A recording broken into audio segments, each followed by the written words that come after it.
Bienvenue sur la présentation de cette Volkswagen e-Golf, donc électrique bien évidemment. Celle-ci a moins de 100 000 km au compteur, donc là un tout petit peu moins même de 99 000 km. C'est une 2016, c'est une troisième main. Donc voilà, là je vous présente un petit peu l'extérieur du véhicule, brièvement. On passera après à la présentation intérieure ainsi que la présentation de toutes les options qu'elle possède. On enchaînera par les imperfections intérieures puis extérieures, et puis on enchaînera et on finira par un test routier. Donc là, on va passer directement à la présentation intérieure. Donc on retrouve les 4 vitres électriques juste ici, la centralisation des portes ici avec la commande des rétroviseurs électriques et des givrants. On a juste ici, je vais mettre en 0,5, la commande pour les feux automatiques. Ici, le commodo pour les essuie-glaces. On retrouve le magnifique volant de chez Volkswagen, multifonction bien évidemment, avec la commande du régulateur de vitesse ici. Et là, les différentes petites commandes pour que ça soit, comment dire, au niveau des appels ou au niveau de la musique ou au niveau de la commande vocale. Donc voilà, tout se situe à droite.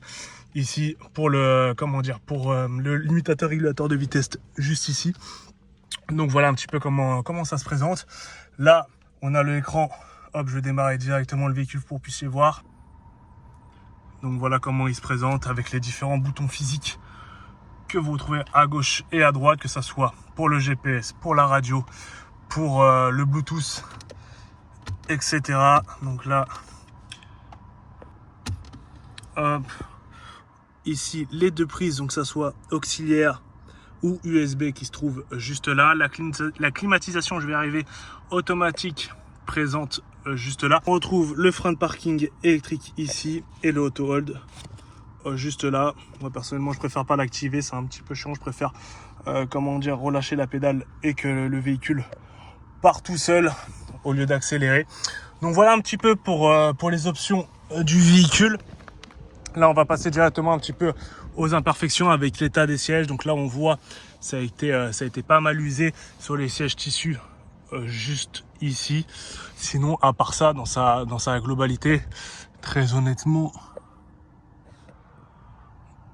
bah, c'est plutôt clean. J'ai pas grand chose à dire à part la petite imperfection que je vous ai dit. Je ne vois pas forcément de déchirure ou de trous, ou que sais-je, que ça soit voilà, à l'avant comme à l'arrière, hormis la petite imperfection que je vous ai dit.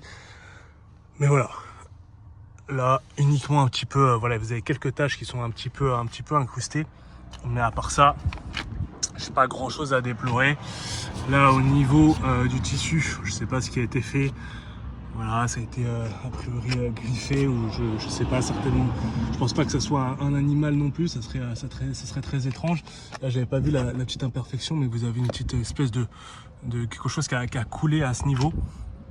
Donc voilà pour les petites imperfections au niveau de l'arrière. Au niveau de l'avant, à part les petites griffes qui sont juste ici, il n'y aura pas grand chose sur la portière avant, du moins. Hop, on va passer de l'autre côté pour qu'on puisse voir dans sa globalité.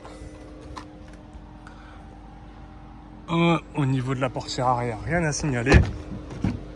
Et au niveau de la portière avant passager, j'ai rien à signaler non plus. Donc voilà, c'est vraiment que la portière arrière gauche. Et là, on va enchaîner avec les petites imperfections du véhicule, en commençant toujours par la face avant gauche. Donc là, vous avez un petit impact de gravillon. Les jantes, vous allez les retrouver, vous les retrouverez en gros plan. Au niveau de la portière conducteur, honnêtement, j'ai pas grand chose honnêtement à signaler, même des coups de portière, pas grand chose en tout cas de visible, hein. Franchement, je sais même pas si vous allez le voir en photo. Vous avez des minuscules imperfections.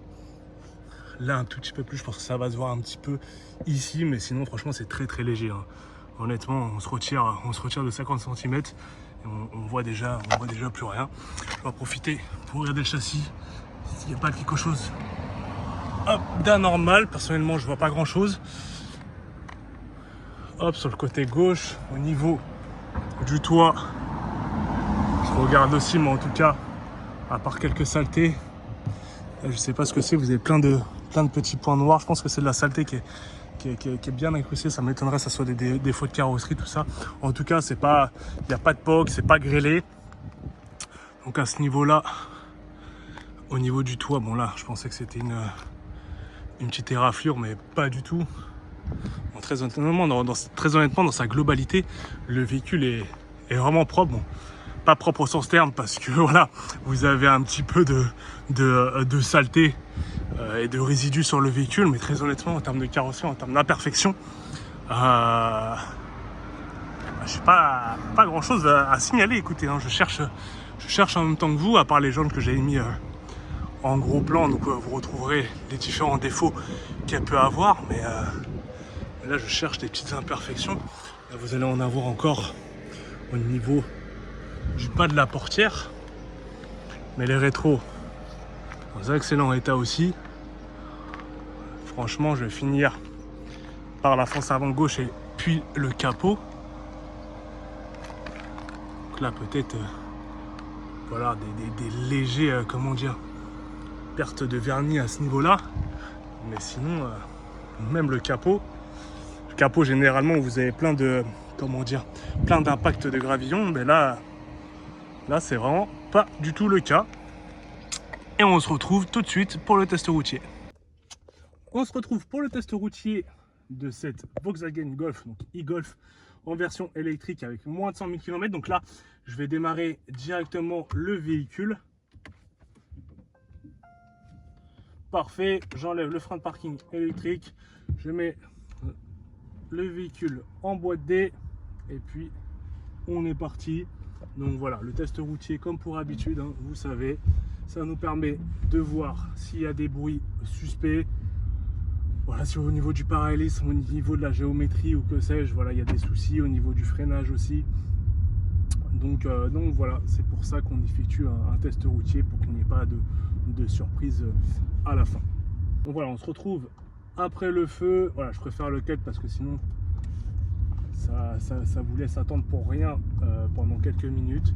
Donc là, je vais m'élancer directement sur l'avenue principale de la ville. Je vais de me mettre à 40-50 km/h et puis je vais lâcher totalement le volant pour que vous puissiez voir en même temps que moi qu'il n'y ait pas de problème de parallélisme ou de géométrie. Donc là, je vais juste me rectifier un petit peu pour éviter de taper la voiture qui vient en face. Mais en tout cas, comme vous pouvez le constater, en tout cas au niveau du parallélisme, au niveau de la géométrie, j'ai pas grand chose à signaler. Forcément, la voie est un petit peu, comment dire, déformée. La chaussée n'est pas forcément en très bon état.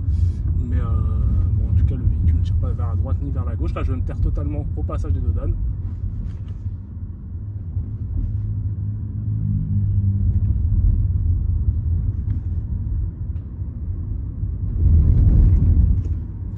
Très honnêtement, pas grand chose à signaler, en tout cas d'alarmant, j'ai envie de vous dire. Là, je vais essayer de prendre un petit peu de vitesse en respectant quand même une limitation de vitesse. Et puis je vais freiner d'une manière assez appuyée pour que vous puissiez constater en même temps que moi s'il y a des soucis.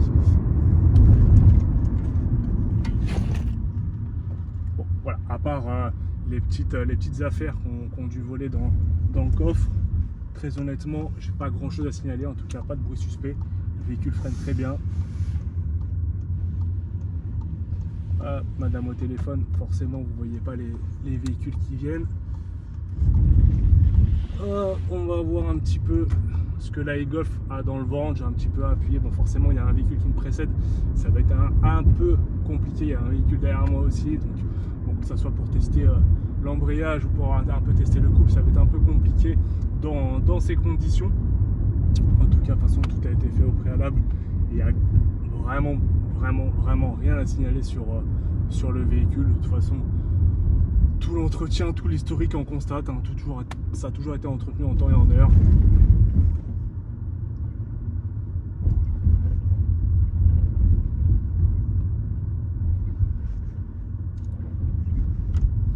Voilà, mettre un petit peu en contrainte. Hop, le châssis, si j'ai assez d'espace avec le véhicule de devant. Malheureusement, c'était un petit peu compliqué d'accélérer plus que ça. Au niveau du châssis, en tout cas, j'ai pas de bruit suspect ou autre. En tout cas, vous, si vous avez la moindre question au sujet du véhicule, c'était Alexandre de Cité Icars Concept de Joueur pour Chartrain. Moi, je suis joignable au 07 44 41 69 21. Et sur ce merveilleux temps, je vous souhaite une très bonne journée.